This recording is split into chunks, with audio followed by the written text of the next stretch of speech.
രാഷ്ട്രീയത്തിൽ നമ്മൾ അധികം കാണാത്തൊരു കാര്യമാണ് രണ്ട് രാഷ്ട്രീയ പാർട്ടികൾ തമ്മിലടിക്കുമ്പോൾ ഒരു പാർട്ടി അങ്ങ് വിട്ടുകൊടുക്കുക എന്നത്.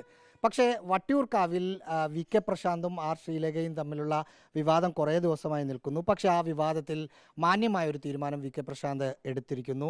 ഓഫീസ് ഒഴിയുകയാണ്. അല്ല, തീർച്ചയായിട്ടും നേരത്തെ പറഞ്ഞതുപോലെ വിവാദങ്ങൾക്ക് അടിസ്ഥാനമില്ല. അപ്പോൾ ഞാൻ കഴിഞ്ഞ 7 വർഷമായിട്ട് വട്ടിയൂർക്കാവിൽ കാര്യങ്ങൾ നന്നായി ചെയ്തു വരികയാണ്. അപ്പോൾ അത് ഇനിയും തുടരാം. അപ്പോൾ ഇവിടെ ഒരു തർക്കമുണ്ടായ പശ്ചാത്തലത്തിൽ അതങ്ങ് മാറിക്കൊടുക്കുക എന്നുള്ളതാണ് ഞാൻ പൊതുവിൽ തീരുമാനിച്ചത്. പല ആളുകളും അങ്ങനെയാണ് ചിന്തിച്ചത്. അപ്പോൾ അതുകൊണ്ട് അങ്ങ് ഉചിതമായി അങ്ങ് മാറിക്കൊടുക്കുക എന്നുള്ളതാണ്. ഞങ്ങൾക്ക് കാലാവധിയുണ്ട് എങ്കിൽ പോലും അതിനു മുമ്പ് തന്നെ നമുക്ക് അത്തരം വിവാദങ്ങൾക്ക് അടിസ്ഥാനമില്ല. വികസനമാണ് ഞങ്ങൾ ചെയ്യേണ്ടത്. ജനങ്ങൾ ഞങ്ങളോടൊപ്പമുണ്ട്.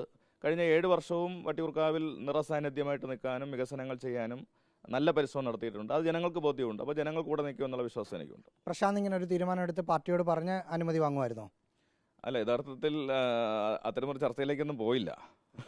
അവിടുന്ന് ചില സാധനങ്ങളൊക്കെ മാറ്റി, അത് കണ്ടിട്ടായിരിക്കണം നിങ്ങളൊക്കെ വന്നത്. എങ്കിലും പാർട്ടിയോട് കമ്മ്യൂണിക്കേറ്റ് ചെയ്തിട്ടുണ്ടാവില്ലേ? അല്ല, തീർച്ചയായിട്ടും അത് ആ നിലയിലാണല്ലോ. കാരണം നമുക്കിനി കുറച്ച് മാസങ്ങൾ കൂടിയുണ്ട്. അപ്പോൾ ആ സമയത്ത് അങ്ങനെ ഒരു വിവാദത്തിൻ്റെ അടിസ്ഥാനമില്ല.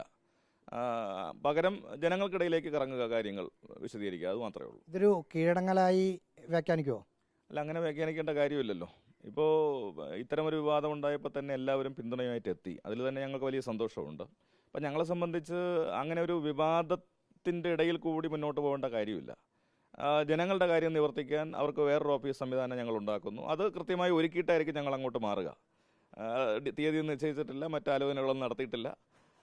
അങ്ങനെ ഒരു കാര്യമായിരിക്കും നല്ലതെന്നാണ് പൊതുവിൽ ഞാനും തീരുമാനിച്ചൊരു കാര്യം. അതിപ്പോൾ ബാക്കിയുള്ളവരുമായിട്ട് ആലോചിച്ച് തീയതിയും മറ്റു കാര്യങ്ങളൊക്കെ നിശ്ചയിക്കും. MLA ബോർഡിന് മുകളിൽ കൗൺസിലർ ബോർഡ് വന്നപ്പോൾ എന്ത് തോന്നി?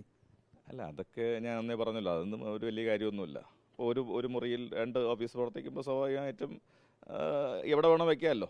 നമ്മൾ ആദ്യം വെച്ചിരുന്ന ബോർഡിൻ്റെ മുകളിൽ വെച്ച്, താഴെ വെച്ച തലകെട്ടോന്ന് വിചാരിച്ചിട്ടായിരിക്കും ഒരു മുകളിൽ വെച്ചത്. അത്രയേ ഉള്ളൂ. ഓക്കെ, വളരെ രസകരമായ മറുപടി. തലതട്ടും.